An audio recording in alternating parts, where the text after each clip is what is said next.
Hello everyone. आज हम लोग रिएक्शन मैकेनिज्म में एक बहुत ही इम्पोर्टेंट इंटरमीडिएट डिस्कस करेंगे, फ्री रेडिकल।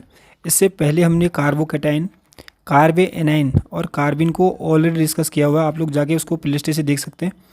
तो स्टार्ट करते हैं फ्री रेडिकल। देखो फ्री रेडिकल क्या होता है, सिंपली एक न्यूट्रल स्पीसीज होती है। ठीक है, ये एटम भी हो सकता है, ठीक है, कोई ग्रुप भी हो सकता है जिसमें एक ऑड इलेक्ट्रॉन हो, मतलब एक अयुग्मित इलेक्ट्रॉन होगा।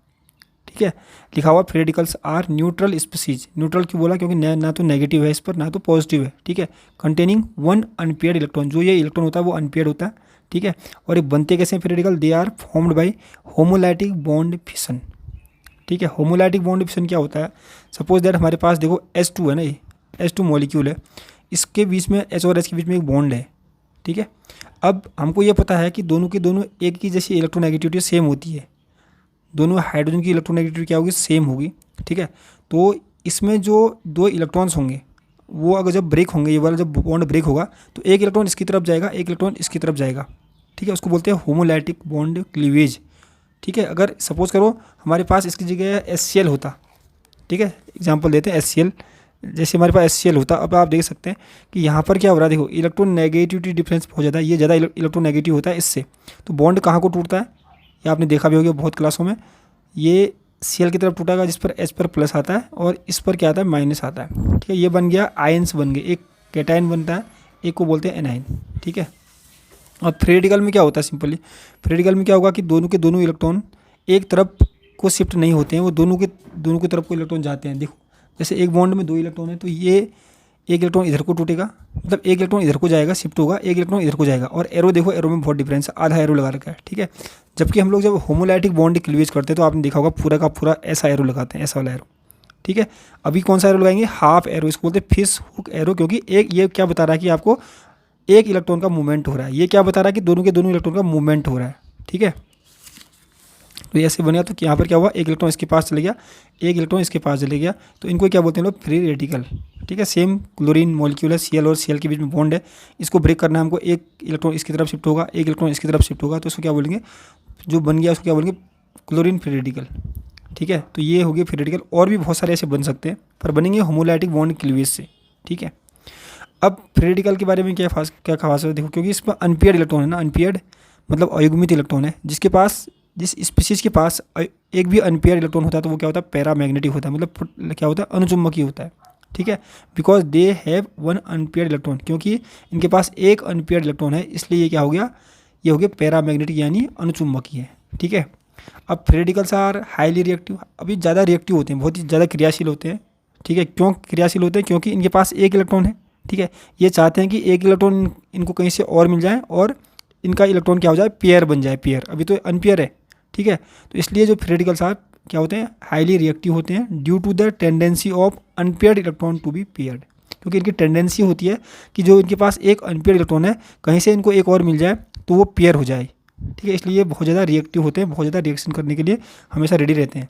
ठीक है, अब देखो फ्री रेडिकल का स्ट्रक्चर, तो स्ट्रक्चर ऑफ फ्री रेडिकल में देखो, सबसे पहले हमको एक चीज़ पता होना चाहिए कि जिस कार्बन पर इलेक्ट्रॉन होता है ना, एक इलेक्ट्रॉन, फ्री रेडिकल की बात कर रहे हैं सेम, तो उस कार्बन का हाइब्रिडाइजेशन क्या होता है, sp2 हाइब्रिडाइजेशन होता है, इतना याद रखना है। ठीक है, जैसे हमारे पास सपोज करो ये है CH3, इसके पास हमारे पास क्या है, एक इलेक्ट्रॉन है, तो इस कार्बन का हाइब्रिडाइजेशन क्या होगा, sp2 होगा।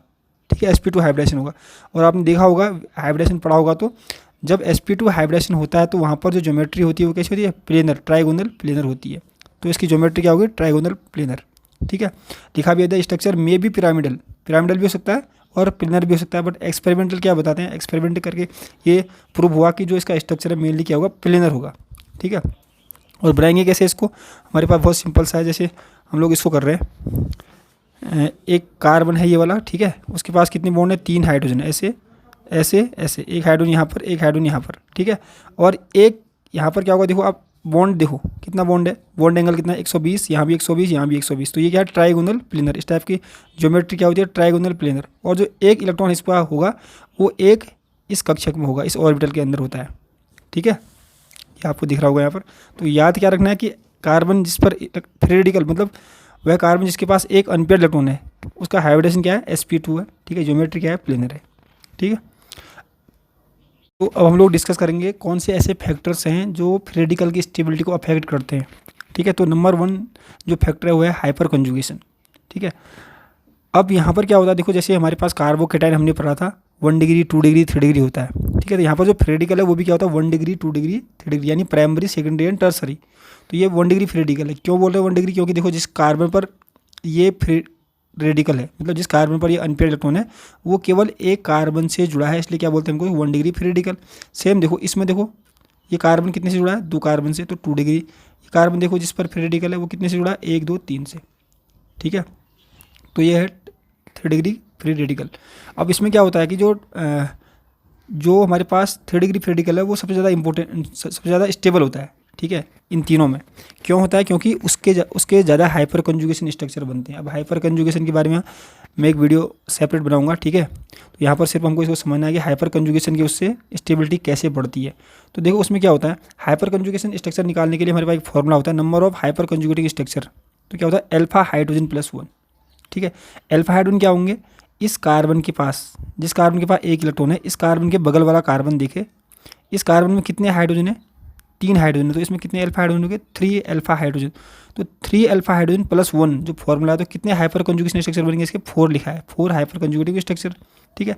सेम यहाँ पर देखो इस कार्बन के बगल में देखो ये कार्बन भी जुड़ा है, ये भी जुड़ा है, तो ये भी अल्फा हाइड्रोजन है, ये भी अल्फा हाइड्रोजन है, कुल मिला के 6 अल्फा हाइड्रोजन हो गए। तो यहाँ पर हाइपर कंजुगेशन कितने बनेंगे 7, ठीक है। तो क्योंकि क्या होता है अल्फा हाइड्रोजन प्लस 1, तो यहाँ पर कितने 9 3 3 3, तो 9 धन 1 कितने बनेंगे 10 हाइपर कंजुगेशन स्ट्रक्चर बनेंगे, जिससे क्या होगा ये जो फ्री रेडिकल है ये ज़्यादा स्टेबल हो जाता है, ठीक है। तो देखो दूसरा इफेक्ट है वो है रेजोनेंस इफेक्ट। अब इसमें क्या होता है, देखो रेजोनेंस से भी उससे क्या होता है कि स्टेबिलिटी फ्री रेडिकल की बढ़ जाती है।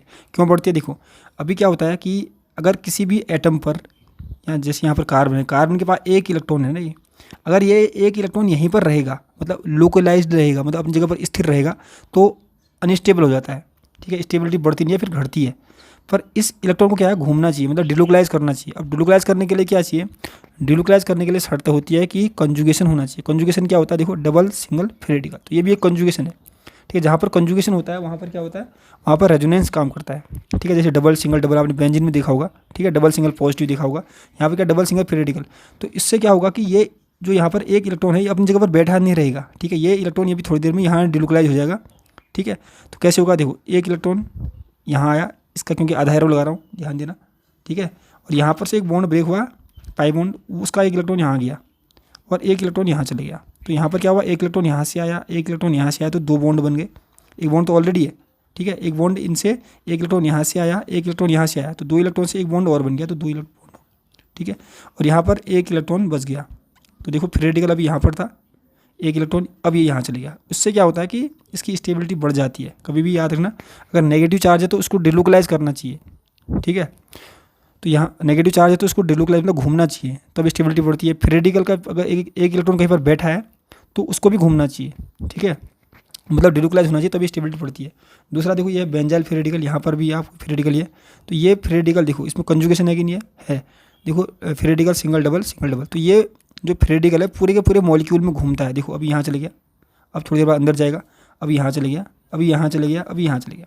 तो पूरे के पूरे मॉलिक्यूल में क्या कर रहा है, डिलोकलाइज कर रहा है फ्री रेडिकल, ठीक है, जिससे स्टेबिलिटी क्या होती है बढ़ जाती है। तो ये याद रखना कि रेजोनेंस की उससे स्टेबिलिटी फ्री रेडिकल की बढ़ जाती है।